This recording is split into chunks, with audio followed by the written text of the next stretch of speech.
Iniciamos con nuestra nueva clase de argumentación jurídica y teoría jurídica del delito. El objetivo de esta sesión es comprender cómo la estructura técnica del delito no es solo una lista de prohibiciones, sino un sistema complejo que permite a los operadores jurídicos argumentar con precisión si una conducta merece o no la etiqueta de un delito. Para comprender esto, iniciamos con conceptos. Nuestro actuar diario en el sistema acusatorio debe de ser muy importante y por eso debemos dominar dos vertientes fundamentales del derecho penal. La vertiente objetiva, que se refiere al conjunto de normas jurídicas que regulan el comportamiento humano, es el derecho puesto o escrito que establece las reglas de convivencia, y la vertiente subjetiva, que es la facultad o potestad exclusiva del Estado para dictar esas normas y, lo más importante, para aplicarlas mediante sanciones. Los operadores jurídicos tienen una intersección entre ambas vertientes, ya que la norma escrita y el poder del Estado se unen para ejercerlas. El estudio del derecho penal se organiza en dos grandes áreas para facilitar su análisis técnico. La parte general, aquí es donde reside la teoría del delito, además de la teoría de la ley, del delincuente de las penas, que es la columna vertebral del sistema de justicia penal, ya que nos da herramientas conceptuales como elementos, factores, para desglosar cualquier caso. Y la parte especial se centra en el estudio específico de cada delito en particular, como el homicidio o el robo, y las penas o medidas de seguridad que el legislador ha determinado para cada uno de ellos. La teoría del delito utiliza un sistema de filtros para determinar la responsabilidad penal. Cada aspecto positivo tiene un aspecto negativo que, de presentarse, anula el delito. Por ejemplo, la conducta se obtiene del núcleo de la descripción legal. Su negativo es la ausencia de conducta. La tipicidad es la adecuación exacta de la conducta a la norma. Su negativo es la atipicidad, es decir, cuando falta un elemento típico. La antijuridicidad es el choque de la conducta con el orden jurídico. Se elimina mediante las causas de justificación. La culpabilidad requiere el elemento de voluntad. Se anula por la inculpabilidad. La punibilidad es la posibilidad de aplicar una pena y se elimina por las causas absolutorias. Noten que existen requisitos constantes y variables que dependen de cada tipo penal específico. Veamos las causas de justificación. Las causas de justificación, también llamadas eximientes de incriminación, son sanciones que eliminan la antijuridicidad. Esto significa que, aunque la conducta parece un delito, es decir, es típica, el derecho la permite o incluso lo ordena porque protege un bien superior. Ejemplos clásicos son la legítima defensa, el robo por hambre extrema o el ejercicio de un derecho u oficio conforme a la ley.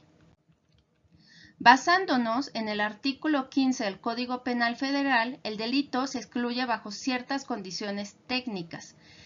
Existen elementos de inexistencia, cuando no se logra demostrar los componentes de la descripción típica. Falta de voluntad, cuando el hecho ocurre sin la intención de la voluntad del agente. Consentimiento del titular, si el bien jurídico es disponible. El titular tiene capacidad legal y el consentimiento expreso, tácito o presunto. No hay delito. La legítima defensa es quizá la causa de exclusión más debatida. El código exige que se repela una agresión real, actual o inminente, que sea sin derecho y que la respuesta sea racional y necesaria. El punto argumentativo clave es la defensa legítima presunta. Se presume que alguien actúa en defensa legítima si causa daño a quien intenta penetrar sin derecho a su hogar o el de su familia, o en circunstancias que revelen la probabilidad de una agresión. Continuando con el artículo 15, existe el estado de necesidad. Ocurre cuando se lesiona un bien jurídico para salvar otro de mayor o igual valor, propio o ajeno, ante un peligro real y no evitable por otros medios, siempre que el agente no haya provocado el peligro dolosamente. El cumplimiento de un deber se excluye el delito cuando la acción u omisión se realiza en ejercicio de un derecho o deber jurídico, siempre que el medio empleado sea racional y no se haga solo para perjudicar a otro. El aspecto negativo de la culpabilidad aparece cuando el agente carece de la capacidad de comprender la ilicitud de su hecho o de conducirse según esa comprensión. Esto puede deberse a un trastorno mental o un desarrollo intelectual retardado. Importante, si el sujeto provocó su propio trastorno, por ejemplo, drogándose para cometer el delito, seguirá siendo responsable por el resultado. El error es otra causa potente de exclusión. Puede ser sobre los elementos de tipo, es decir, creer que algo no es un delito, o sobre su ilicitud, desconocer la ley o creer que la conducta está justificada.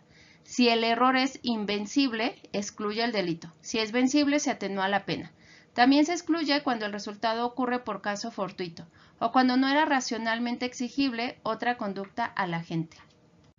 Para resumir lo anterior, la clasificación doctrinal y legal de estas causas se divide en 4 pilares fundamentales: el consentimiento de la víctima sobre bienes disponibles, la legítima defensa sobre agresiones injustas, el estado de necesidad para salvar bienes en peligro y el cumplimiento de un deber y ejercicio de un derecho legal. Ahora hablemos de los delitos en cuanto a su duración. Cambiamos de tema hacia la temporalidad del delito. Clasificar los delitos por su duración es fundamental, ya que esto determina temas críticos como la prescripción, la competencia territorial de los jueces y el momento exacto de la consumación. Como señala García Ramírez, la duración nos permite distinguir 3 tipos básicos: instantáneos, permanentes y continuados. Los delitos instantáneos se dan cuando la conducta se agota en el mismo momento en que se consuma, aunque sus efectos físicos duren para siempre. Como características existe una acción breve, momento de consumación claro y la imposibilidad de prolongar la acción voluntariamente. Ejemplos son el homicidio, cuando el disparo es instantáneo, aunque la muerte sea permanente, el robo simple o el daño en propiedad ajena, y, citando arriba, el delito instantáneo se consuma en el mismo momento en que se realiza la acción típica. Los delitos continuos o permanentes, a diferencia de los anteriores, en los delitos permanentes la consumación se prolonga en el tiempo mientras dura la conducta. Aquí el autor tiene el control para decidir en qué momento cesa la situación antijurídica. Por ejemplo, el secuestro, la privación ilegal de la libertad o la desaparición forzada. Un detalle procesal vital: la prescripción empieza a contar solo a partir del cese de la conducta.